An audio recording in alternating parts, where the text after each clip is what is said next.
ایک انگریز جو مسلمان نہیں ہے اس نے کتاب لکھی اور اس میں میرے آقا صلی اللہ تعالیٰ علیہ وسلم کا ذکر سب سے پہلے درجے پر کیا اور کہتا ہے دنیا میں سب سے زیادہ اگر میں کسی سے امپریس ہوا ہوں تو وہ محمد رسول اللہ کی ذات۔ میں نے بہت سارے لوگوں کی ہسٹری اور تاریخ پڑھی لیکن محمد صلی اللہ تعالیٰ علیہ وسلم کی تاریخ میں میں نے ایک بات دیکھی، بہت ساری اچھائیاں ہیں لیکن جو دل کو موہ لیتی ہے وہ ایک حکایت، ایک حدیث ہے۔ محمد صلی اللہ تعالیٰ علیہ وسلم کی عادت تھی وہ مدینے کے چھوٹے بچوں کا بھی ادب کرتے تھے، چھوٹے بچوں کا بھی خیال رکھتے تھے،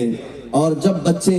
کھیلتے تھے تو ان کے ساتھ بیٹھ جایا کرتے، ان کو کھلاتے تھے، انہیں ہنساتے تھے۔ تجارت کے سفر سے جب بھی آتے تو بچوں کے لیے بھی کچھ نہ کچھ لے کر کے آتے تھے۔ ایک مرتبہ کا واقعہ بتاتا ہے، کہتا ہے محمد صلی اللہ تعالیٰ علیہ وسلم ایک بار بچوں کے ساتھ بیٹھے ہوئے تھے، کئی بچے کھیل رہے تھے، ان بچوں میں سے ایک بچے کا باپ آیا،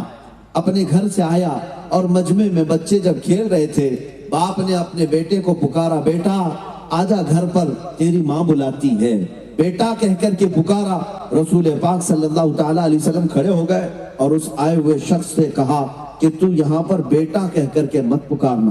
مصطفیٰ کریم محمد رسول اللہ صلی اللہ تعالیٰ علیہ وسلم کا احساس کیا تھا، ارشاد فرماتے ہیں سچ ہے یہ تیرا بیٹا ہے، تو بیٹا کہہ کر پکار سکتا ہے لیکن اپنے گھر میں پکار، یہاں مت پکار، اس لیے کہ ان بچوں میں بہت سارے یتیم بچے بھی کھیل رہے ہیں جن کے باپ نہیں ہیں۔ اگر تو اپنا بیٹا کہہ کر پکارے گا ان بچوں کو اپنا باپ یاد آ جائے گا، انہیں کون بیٹا کہے گا۔ میرے عزیزوں، یہ حدیث پاک کے مفہوم میں آپ کے سامنے رکھ رہا ہوں۔ ایک نان مسلم ہے، اس نے میرے آقا صلی اللہ علیہ وسلم کے ان اخلاق کو دیکھ کر کے کتاب میں سر فہرست لکھا، دنیا کا اگر کامل کوئی انسان ہے تو محمد کی ذات۔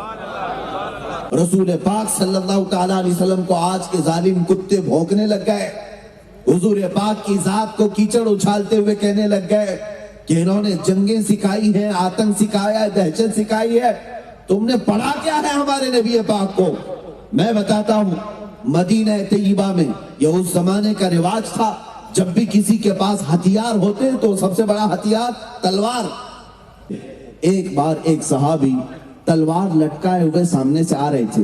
تلوار کی ڈھال یعنی اس کی مٹھی اوپر کی طرف ہوتی اور اس کی انی، اس کا نوک نیچے کی طرف، سامنے اس طرح چاند کی شکل کیے ہوئے تلوار ہوا کرتی۔ حضور پاک صلی اللہ تعالیٰ علیہ وسلم کے سامنے آ رہے تھے، اللہ کے نبی صلی اللہ تعالیٰ علیہ وسلم کی تعلیمات دیکھیں، آپ نے ان کو روکا اور کہا یہ تلوار اپنے بغل سے نکالو اور اس کو پیچھے کی طرف موڑ لو۔ میں یہ گوارا نہیں کرتا کہ ننگی تلوار کی نوک بھی کسی مسلمان کی طرف ہو یا کسی انسان کی طرف ہو کہ دیکھنے والا تمہیں جنگ کی نوبت میں نہ دیکھے، دیکھنے والا تمہیں قاتل کی نظر میں یا لڑنے والے کی صورت میں نہ دیکھے۔ یہ ہے میرے آقا کی تعلیمات، یہ امن عالم کا مسیحا ہے۔ آپ نے ان لوگوں کو صرف جہاد کا لفظ کہتے ہوئے سنا ہوگا، لفظ جہاد کے ذریعے سے پوری دنیا میں ایک پروپیگنڈا پھیلایا جاتا ہے کہ مسلمان جہادی ہیں، جہادی ہیں۔ یہ لفظ جہاد بھی اگر پڑھ لیا ہوتا ان جاہلوں کو سمجھ میں آ جاتی بات۔ میرے آقا صلی اللہ تعالیٰ علیہ وسلم کی تعلیمات بھی یہ ہوتی۔ میرے آقا فرماتے جب بھی کوئی جماعت جہاد کے لیے نکل رہی ہوتی، مجاہدین کو سب سے پہلے میرے آقا یہ تعلیم کرتے، اے مجاہدین جب تم کسی علاقے میں جانا تو یاد رکھنا کس سے لڑنا ہے کس سے نہیں لڑنا ہے، یہ جہاد کی تعلیمات میں آج آپ کو بتاؤں۔ میرے آقا صلی اللہ تعالیٰ علیہ وسلم یہ نصیحت کر کے بھیجتے، کبھی بچوں کی طرف تلوار نہ اٹھانا، کبھی کسی عورت کی طرف تلوار نہ اٹھانا، کبھی کسی بوڑھے کی طرف تلوار نہ اٹھانا، کبھی حمل والی عورت کو نہ پکڑنا۔ جس جنگ میں بھی جاؤ،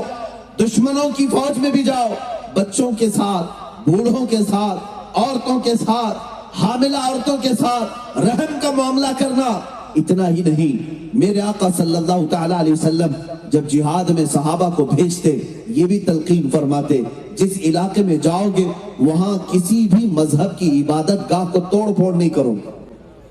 چاہے وہ کسی کی بھی عبادت گاہ ہو، اس عبادت گاہ کو تم توڑو گے نہیں، برباد نہیں کرو گے۔ اتنا ہی نہیں، یہ بھی میرے آقا صلی اللہ تعالیٰ علیہ وسلم تعلیم فرماتے، جس علاقے میں تم جاؤ گے اس علاقے کے درخت کے پتوں کو بھی نہیں اکھاڑو گے، وہاں کے درختوں کو نہیں اکھاڑو گے اور پتوں کو نہیں توڑو گے۔ اتنی تعلیمات دینے کے بعد میرے آقا صلی اللہ تعالیٰ علیہ وسلم جہاد کے لیے بھیجتے اور ارشاد فرماتے،